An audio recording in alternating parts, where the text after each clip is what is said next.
All right, YouTubers, welcome back. My name's Dave. Like always, you found do it yourself, do it right, and well, I'm gonna try something new. I'm gonna shoot a whole video with just my phone, my blue bike, and some beautiful North Georgia roads. I mean, just look at this place.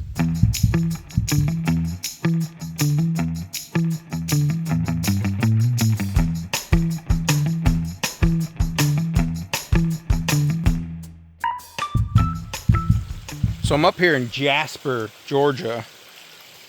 Like I just said, I brought my blue bike with me so I could go and do some exploring. What I found was, well, I found a bunch. Found out that the bike doesn't want to run right. We'll get into that. It's a cool little one lane bridge. I mean, how cool is that? Nice little stream. Nice and clear. I wonder if there's any fish in there. And I found this cool rock wall with a, I thought it was a headstone. I thought somebody was buried here. But it's a historical kind of marker. If I could get it in the camera, there we go. So it was built in 1910. Built by, I have no idea how to say that guy's name, Enoch and Wilma Paget. I mean, look how cool that rock wall is, man. That is a rock wall, boy. Holy crap. I'm used to seeing just like one layer. This is like a barrier. I mean, I think they were getting ready for World War I with this wall. And it's just a beautiful, there's like a nice little path up there. It does say private property, so obviously I'm not gonna go up in here, but there's a nice building, some old tractors up in there. I don't know if you can really see it. There you go. There's some tractors. I'm gonna go further up the road and then down a hill. And there's another cool little spot down there that I'm gonna take you to. It's real nice and quiet up here. Super nice. I mean, this is just some beautiful country. If you guys have a motorcycle and you're not out finding places like this, it's like, do you even ride? Like, if you're one of those riders that are like, I do the Iron Butt Challenge and I ride from city to city on the interstate, I'm a motorcycle rider, you're missing out. Like, there's a reason why adventure bikes are just exploding. There's a reason why they're selling like hotcakes. And there's a reason why Harley's taking a nosedive, because I wouldn't take my Harley down a road like this. And I can understand people don't want to do that. Dirt roads, back countries, up and down. They're heavy. They're not made for that. But like I said, man, you guys, if you're a city rider and you're just a point-to-point and straight line kind of person, you need to get out. You need to get up in the mountains, Tennessee, Georgia, New York, somewhere where there's some nice twisty roads, and just explore. I mean, we just turned 250 years, as a country, and this is the beauty of it. I mean, this is it. I mean, look at this guy. He's got some old tractors. He's got an old shit spreader on the hill. He's got looks like a rototiller, and he's got a John Deere up on the mountain. He's got another old tractor over there. This guy could be my best friend. Let's put it that way. He's got a nice garden. You can hear airplanes in the background. They're flying around the airport that I'm working at. So yeah, I'm gonna take you and show you a couple more spots. Admittedly, probably not the best or the safest place to stop, but I just want to show you, if you're riding around with your lady friend, there's vineyards. I mean, the preserve at the Sharp Mountain. There's a vineyard back there. It is literally just right. The road that I was just on is literally just right off from this road. Nice dirt road. You can, I mean, look at this road. Look at down there. You can ride your Harley, no problem, up and down these roads. The blue bike, probably gonna start to head back to the hangar. She's really starting to run run rather rough. It's I don't know if it's the elevation for the carburetors, or maybe it's just I haven't been riding it enough. I don't know. It runs, accelerates fine, decels fine, starts fine.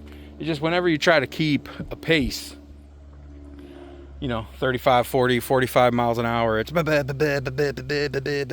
the, you know, it does that. So maybe the carburetor needs to be cleaned. Maybe it's because I'm in 2,000 foot elevation and it's used to 60 feet. There's a car coming, so I'm going to try to get out of the way, try not to get run over. So I'm going to head back to the hangar. Made it back. I'm going to tinker on it a little bit, see if I can figure out what the carburetor issue is. Tomorrow I'm moving up to Blairsville, Georgia, so it's even a little higher in the mountains. I'm gonna hope to do some riding up there and maybe show you some cool spots up there. So I'm gonna let it cool down for a minute so I don't burn my hands.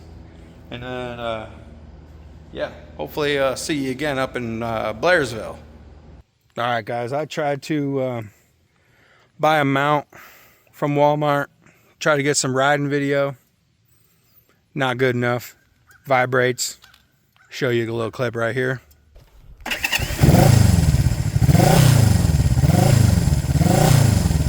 Anyways, I'm up here. Bald Town, Brass Mountain, Brass Bald Mountain, something like that.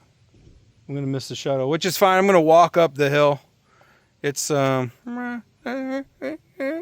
anyways. It was like a settlement. They used it for lookout, Cherokee names, Indian stuff. Pretty neat. I'll show you the climb up. They said it's pretty steep. Grabbed a water and a magnet at the gift shop. Start to hike up. Show you what you guys are in for. It's all pavement the whole way up. But it's, can't really tell, but it's up. Forgive my sweatiness, just walked up the mountain to the highest point in Georgia, 4,784 feet. Brasstown Bald. Cherokee word, I can't read it. New Green Place, that's the word, that's what it means. We are looking north. As you can see, these cool little maps tell you what you're looking at, if you can find them. It's kind of a cloudy day, getting ready to storm on me. In that direction, and that direction.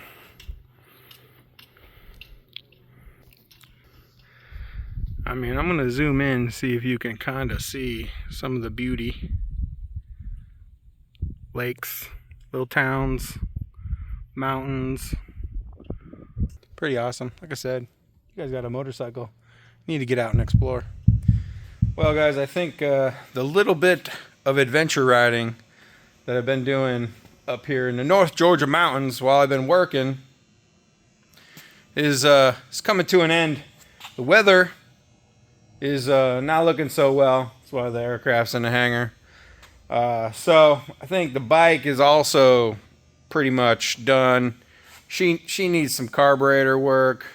She might actually need some timing. So I'm going to do the whole kit and caboodle when I get home. We're going to do a cam chain adjustment.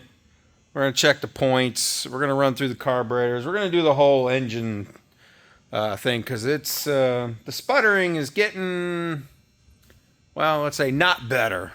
It's not getting worse, but it's definitely not getting better. I was kind of hoping that there might have been some trash in the carburetor or something. It could work it loose, as you know, trying to ride it around back and forth from the hangar over to the hospital and around to the mountain. But it's not working itself out. Let's just put it that way. It might be an adjustment, but I think it's just, I think it's more than just an adjustment. I think it needs to be cleaned. It just needs to be gone through again. It's not the end of the world. So gonna end this video here. Like I've been saying, man, get your bikes out, get it riding. You know, this thing up here in the mountains has made me want an adventure bike. Nothing hardcore, you know. I'm not going to try to do some off-road, whatever they call the tracks where you're just single tracks and stuff. I'm not trying to do all that.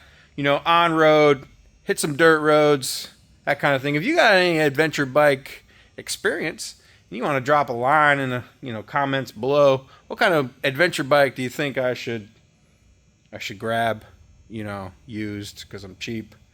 Like I said, just some on-road stuff, some gravel roads, some dirt roads. Not trying to get all crazy. I'm too old for all that. So if you like these videos, like, tag, share, follow, subscribe, hit that notification bell.